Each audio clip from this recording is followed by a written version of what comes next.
Just a matter of recall at 10 p.m. Last night. We started receiving calls of an active shooter at the Route 91 Harvest Festival located adjacent to the Mandalay Bay Resort.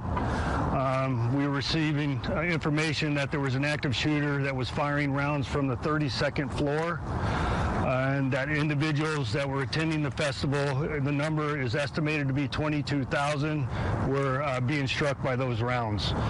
Currently, the Clark County Fire Department is estimating the injuries to be well over 400 and the deaths associated with this event to be over 50.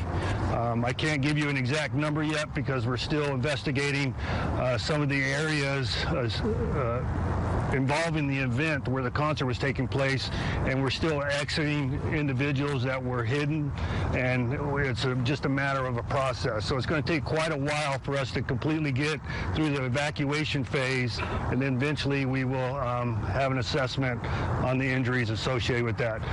Now our suspect was identified as Stephen Craig Paddock, 64 years old, a white male from Mesquite, Nevada. We have no investigative information or background associated with this individual that is derogatory. The only thing we can tell is he received a citation several years ago, and that citation was handled as a matter of normal practice in the court system. Some important things that I need to get out. The family reunification still is taking place here at the Las Vegas Metropolitan Police Department headquarters. So any individuals that are looking for answers for their family members or friends are welcome to come here, and we will provide that information as we get there. The FBI is vital in the assistance of this investigation. As a matter of help, they are providing a 1-800 number, which is 1-800-CALL-FBI. So as the matter of the number is 1-800-225-5324. Now that number is to be utilized for any and all information, especially video information or evidence that we can provide the FBI, and they will be the housing of all that critical information. So if you have anybody that has knowledge through your media sources and they want to provide that information, that's the avenue to go. Once they receive an individual on the other side of the line, they'll walk them through the process, and then we'll get them to the online version so they can download that information. Additionally, the coroner's office, as I repeated before, has set up a number for individuals to call, and that number is 1-866-535-5654. That is for individuals that do not have the ability to come down to the headquarters to discuss their family and friends in person. Now, the other critical piece associated with this and any mass casualty event is the need for blood. So United Blood Services have their services set up currently. They are receiving patients or donors at 6930 West Charleston and 601 Whitney Ranch in Henderson. So if you have the ability to donate blood to help the cause, please do so. Additionally, the Laborers Union is offering their facility, their medical facility at 7135 West Sahara for individuals that want to donate blood. And as always, UMC has a pod set up for individuals to go to UMC to donate blood. And that would be the gist of the updates at this time. So I'm happy to answer any questions. Sheriff, can you talk about what the scene was like in that room when your officers walked inside? We believe the individual killed himself prior to our entry. How many weapons was he found with? We are still going through the search warrant actively at this time, but it's in excess of 10 rifles.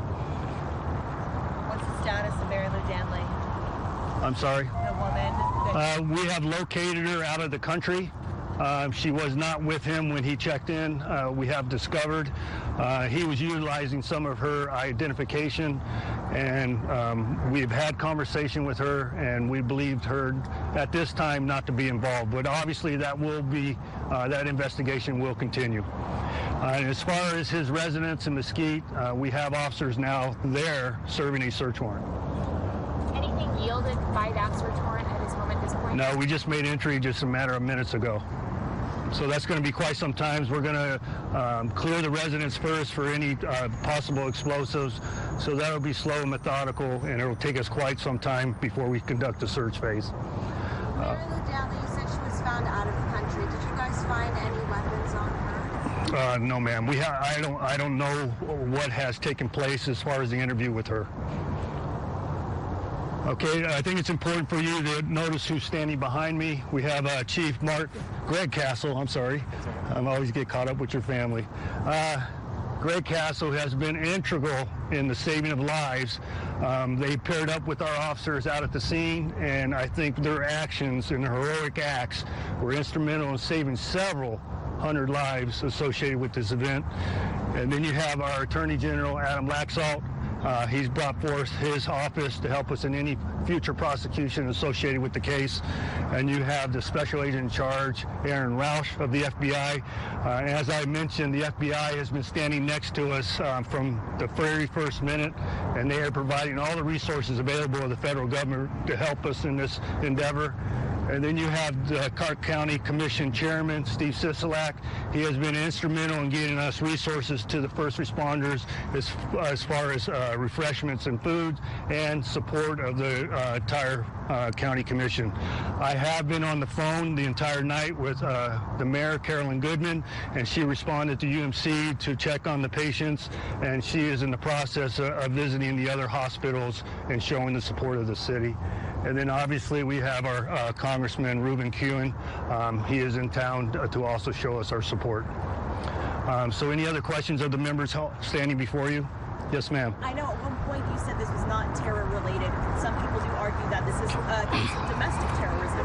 How do you differentiate this to people at home? Well, we have to establish what his motivation is first, and there's motivating factors associated with terrorism other than a distraught person just intending to cause mass casualty. Before we label with that, it'll be a matter of process. Have you found any information at this point that could yield insight into what that motive was? No, we have not. Or computers or anything? No, we have not. We have not located any items within the room or his house at this point.